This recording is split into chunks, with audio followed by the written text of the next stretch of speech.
Welcome to my laboratory. I'm Frank, and today I want to explain to you how to use the sound mixer which you have in your studio.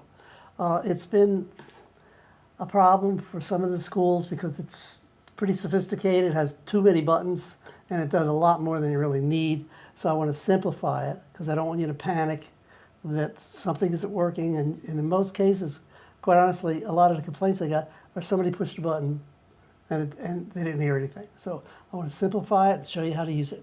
So let's take a look here. This is the overall switcher mixer here. This is a little one that I'm using now to record what I'm doing. But here's what I want to go over with you and show you how this works. So let's take a look here in the back first. Let's show you this. So here is the back, and here's the power button, right? So this particular one, I'm going to turn it on. This particular unit has one power button. There are some that have more than one power switches because it turns on what's called phantom power. Now this particular one has phantom power here. There's a button that says 48V. So I'm going to turn that on, and you see the little red light goes on. So that's important. That needs to be on because the microphones that we use are what's called phantom power. They're plugged in here. Now, over here, for instance, this microphone is phantom powered, and it's plugged in here. And you can see down here, I've got 48 volts phantom power on. So you can hear me now because that's on. If that were off, and you'll see what will happen. Okay, looks like the sound faded away. So now I got to use my handheld microphone. So let's switch over here again. 3. So now I'm using my handheld microphone so you can hear me because this doesn't require phantom power over 48 volt. So I'm going to try that again now. I'm going to turn on my other microphone, this one that I use, which is similar to the ones you have in the studio and at your school. So I'm going to turn this one off. Turn the phantom power back on. Now you're hearing me in this microphone. Okay, so that's important, phantom power. I'm going to turn that off now. I'm not going to use that one for now. So, phantom power. Okay, let's go back to our illustration here. So that's important. Now here's what we have. This is called a channel. This whole row here is called a channel, and if you can see up here it says 1, 2, 3, 4, 5, 6. It means this will take 2 microphones. So all together it has what they call 12 channels. We, in most cases, use 2, 1 and 2. However, there are some schools that use more than that, so this is capable of that. And you can see also that there's different connections.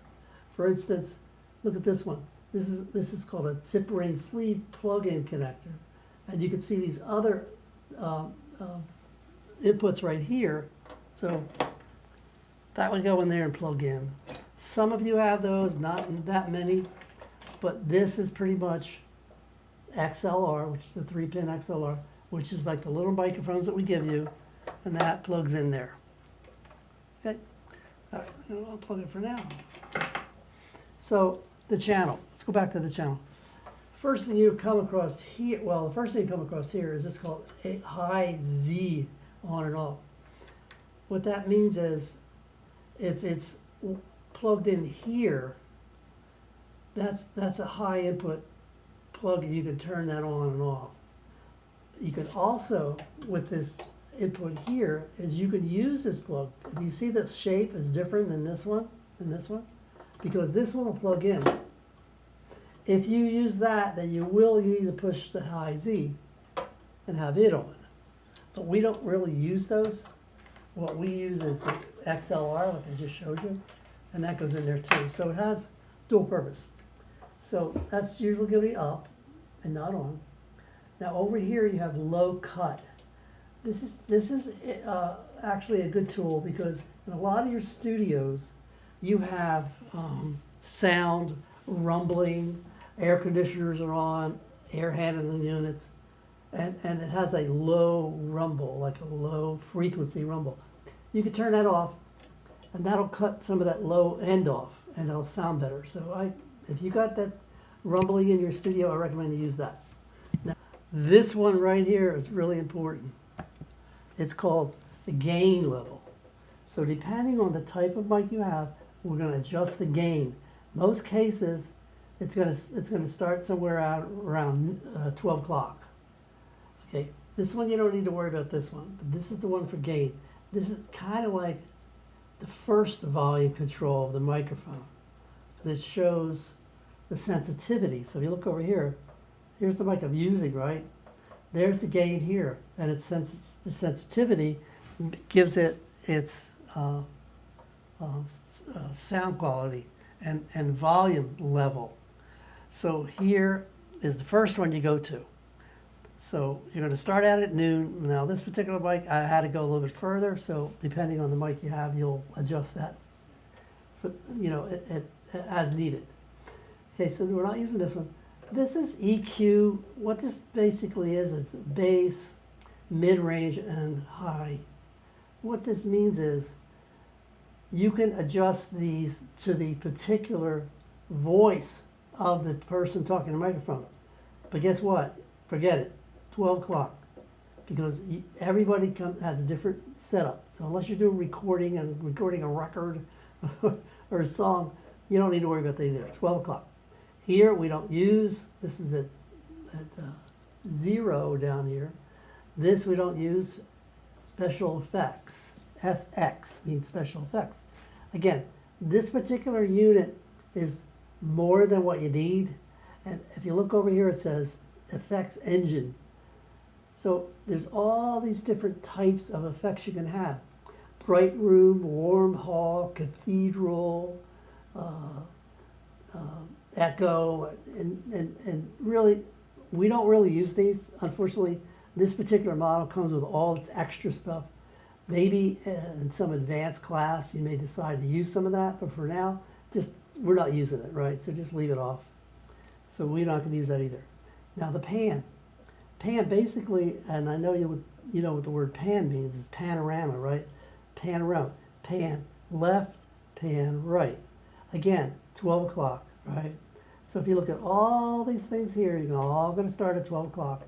The only thing you're really going to adjust later is the gain here, depending on the loudness of the microphone. Okay, now let's go down here. This button is pretty self-explanatory. It's a mute button. What that means, if you don't want to hear that microphone, you hit the mute button.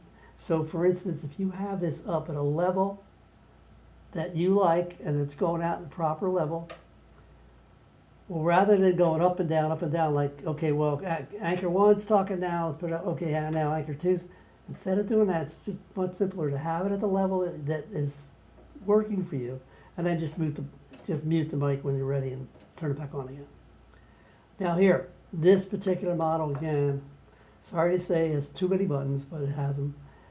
This is 1, 2, left, right, and pre-listening. Okay, the only one button that we need here is left, right. Because the left, right, if you look over here, on the main output, there's a button here that says left, right. That's where anything you got here on left, right goes here. We don't need to go to a sub, we don't need to go to special effects. So, again, it does more than what's really required of you guys. So all you need to worry about is left, right. Make sure they're on, okay? They're very important. That won't work if it's not on. So we're going to go over here, and then here's our main. Left, right, main. This is what's going to send it out to your mixer. Okay, so that's pretty much it for microphones, but there's another input here you'll probably use, and that is if you have a computer hooked up to the mixer for sound, videos, whatever, music, it's going to plug in up here. You're going to have a cable similar to this one. It's going to look like this. And let me switch over here, go back. So this cable is going to go probably in one of these where it plugs in, right? This end, which is a mini, 1/8 inch mini, is going to go to your computer. Like this one that I have here, it's right here. That's an input. It goes around, and to me, it's hooked up to my laptop right here. So it's usually headphone out, and now it goes into here. So if I want to play music or something from here, I have an input, and you will have an input. You would decide where it's going to go. Some schools like it next to there, so it's 1, 2, 3. Others like it on the end, but that's up to you. But that's the other input. Now, outputs from the mixer. This is kind of important too. Similar, very similar cable. And the outputs are up here. It says left and right, and the black is usually the left, and the red is usually the right. Now that cable, again, is going to go, now this cable is going to go over to the ATM. So let me pull that up. I want to show you what that looks like. So the cable is kind of hard to see it, but it goes in the back here, and it gets plugged into what's called mic 1. And I know it's kind of hard to see that, but this is called mic 1. And you notice that this red light is on. Very important, because the sound coming in, and here's something that I want to explain also, because the whole idea with mic 1 and mic 1, and you say, well, wait a minute, here's mic 1 over here. Why is it mic 1 over here? I've had schools say, well, we had mic 2, but it didn't work because over here we have mic 2, and I turned it on and nothing happened. Okay, confusion, right? Here's a simple explanation. Consider whatever you have on, mic 1, mic 2, computer, whatever you have on here, leaves the mixer, and the output of this, the compilation of everything you got turned on, goes to the ATM here into what's called mic 1. Now, I know it's confusing, but that's where it goes. So make sure, and it's very important, you won't hear anything if this is off. So if mic 1's not on this board, here we don't want camera 1, we don't want the cameras, we don't want 6, we don't want that one, or camera 8. The only thing we want on is mic 1. Here it is here, mic 1. You see the level here, and here's the that's the fader or the slider, if we ever call it. It's called a fader.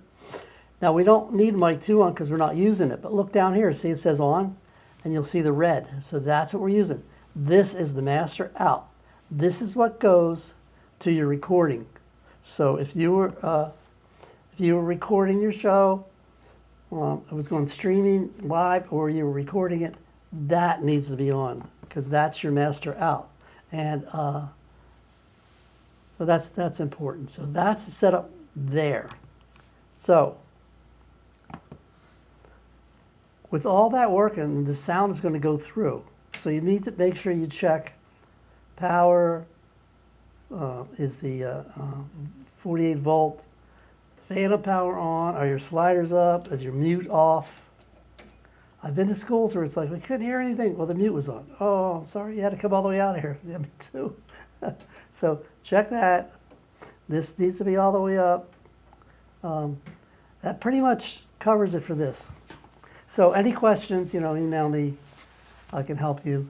I do provide a diagram with this when I drop it off at your school that shows what I just said, where the buttons are, what the adjustments are. So that'll help you. So I think that's it. I think it'll work. And hope I didn't confuse you.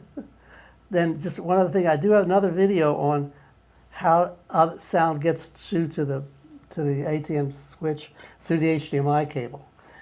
In other words, if you have a computer hooked up to it and you don't want the sound to go from the computer to the mixer, it can go from the computer directly to the switch over here on the input. And I got a little video that shows how that works, so look it up. All right, have a good day, and if you have any trouble, email me. All right, take care.